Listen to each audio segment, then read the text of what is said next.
Whoa,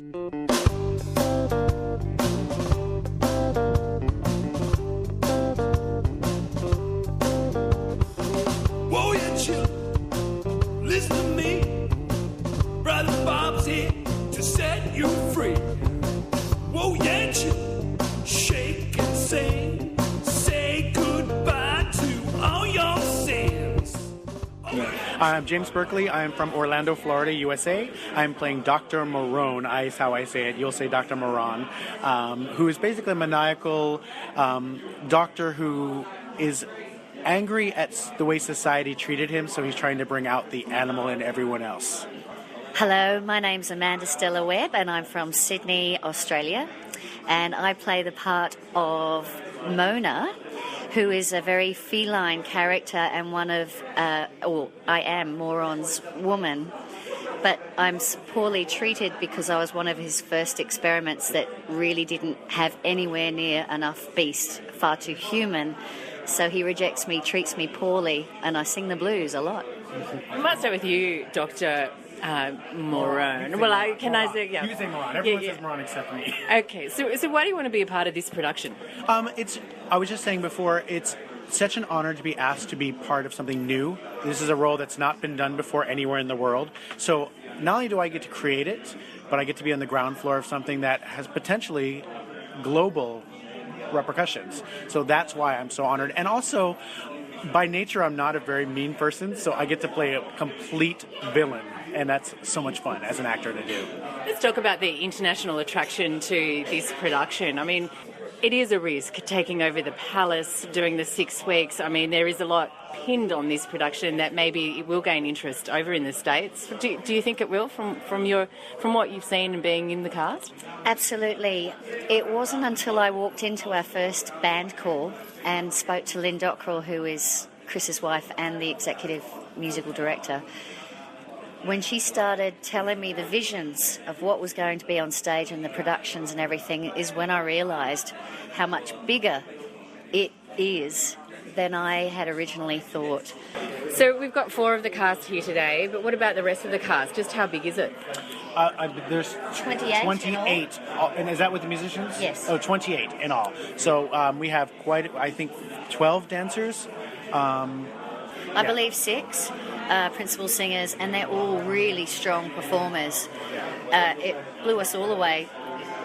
But the world potential for this is crazy. Chris and the family are taking a really big risk on this. What about you as actors? Are you taking a risk as well? I am not taking a risk because I'm being a paid actor. So for me, this is a paying job, so I'm not risking anything. The burden on our shoulders, though, is we want it to succeed, not just because we would like to keep working, but because it is their dream. They have so much riding on it, so we want it to succeed more than an average actor would because we're creating it. You know, we can't blame it. We can't be like, well, the person before me wasn't very good. I'm the person who's creating this role. So, and, you know, we all are. And we want, because the Dockrells are such a great family, and they're great artists, they're great musicians, and we want to succeed because we want them to succeed.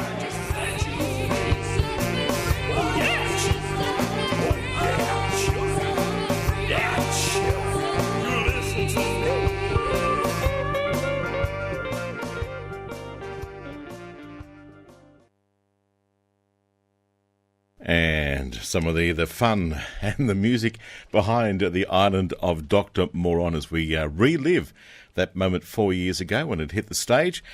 And a big Doc Moron welcome to, first of all, cast members, Jimmy Chapman. Jimmy, good morning. Good morning.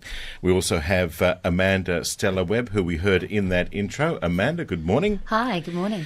And sharing a microphone in the blue corner, we have Doc Moron creators, Lynn and Chris Dockrell. Good morning to you both. Good morning. Hi, Cam.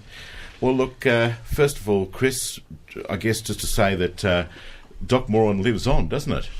Yes, it does. Listening to that interview with some of the guys from the cast way back there at Lou's Cafe, before we launched Moron onto the world, there was they were quite prescient and in their predictions that Moron would go global.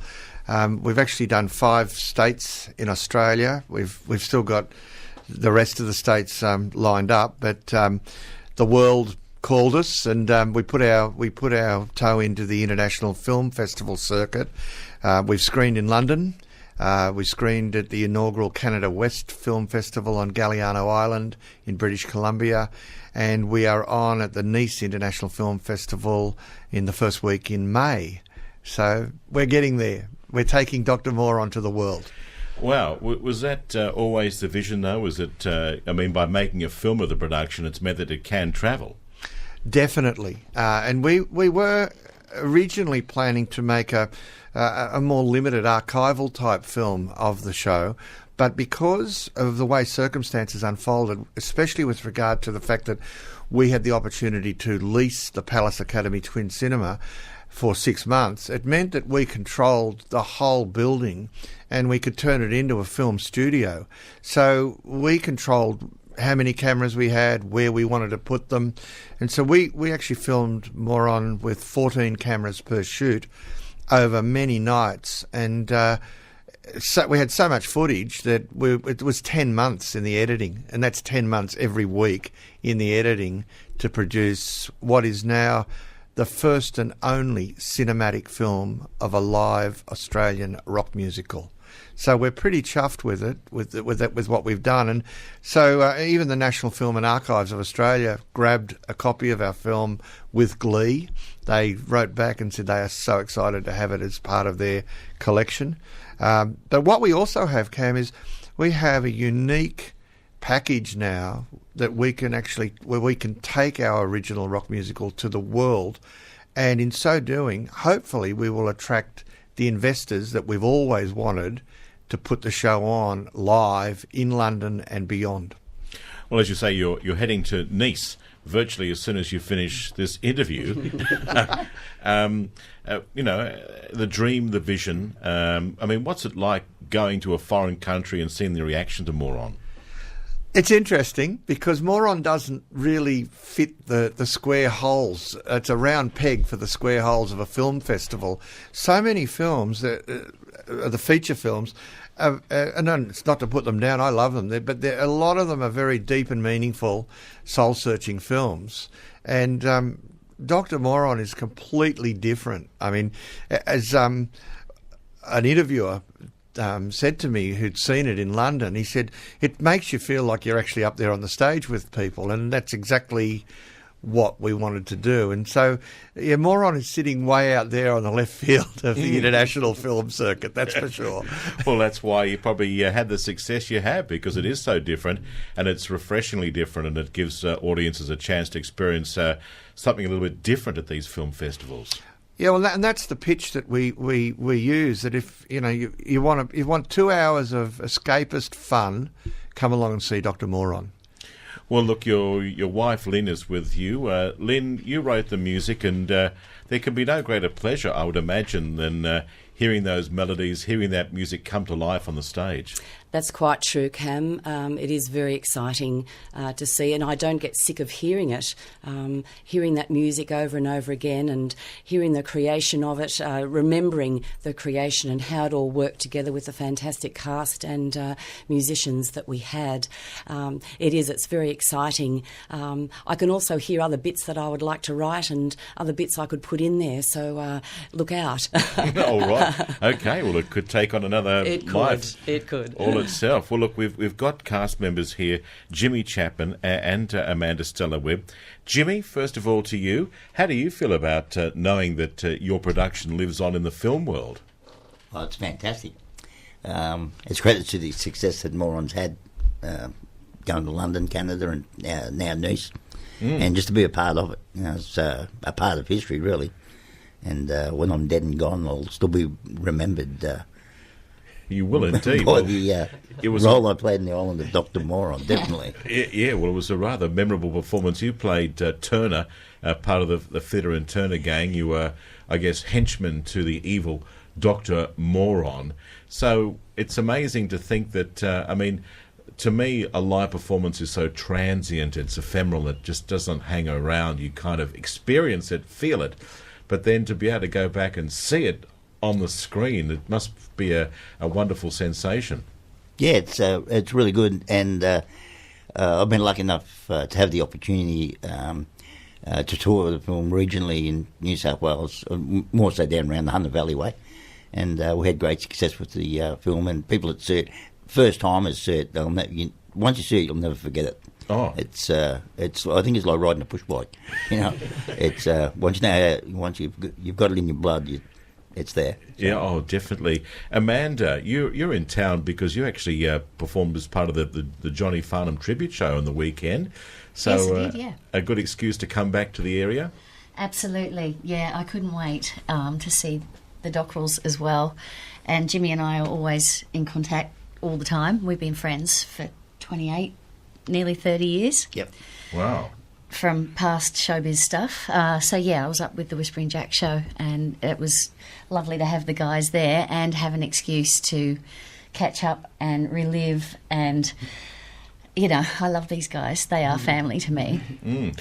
Well, so much of the show business world is here and gone. I mean, you have a moment where you're together as a cast member, and then you all have to go off and do your other things. So it must be great just to sort of tap back into the family that was that show.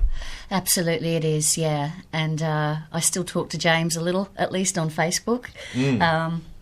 You know, to have him there was such a pleasure, and he was like a big brother to me. And your character, Mona. Yeah, I mean, larger than life, bigger, bolder, brassy, and some great numbers that you had to perform. When you reflect on that show, what sort of things come to mind?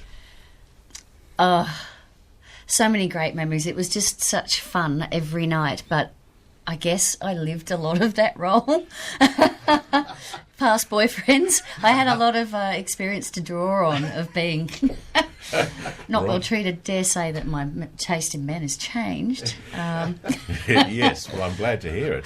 But yes, a lot of experience to put in of singing the blues. I think I poured. It was good therapy.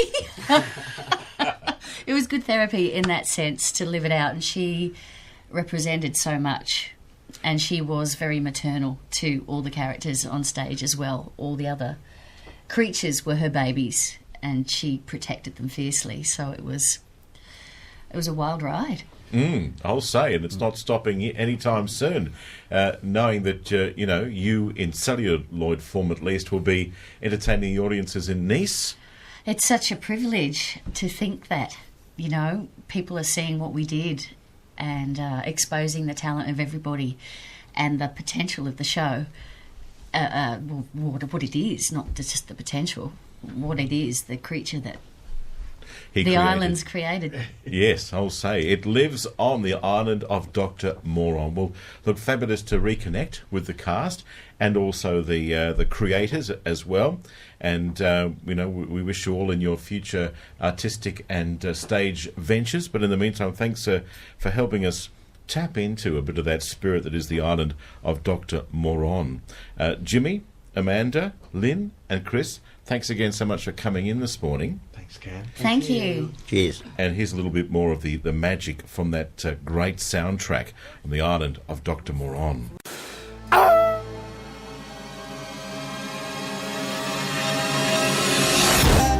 You are all that I can see. You are all I want to know. You are all that I can see. You are all I want to know. I would follow you, my baby. Please say you'll never go. There is nothing I can say. There is nothing I can do. There is nothing I can say. There is nothing I can do about the way I feel about you. About the way I feel for you. About the way I feel about you. About the way I feel for you.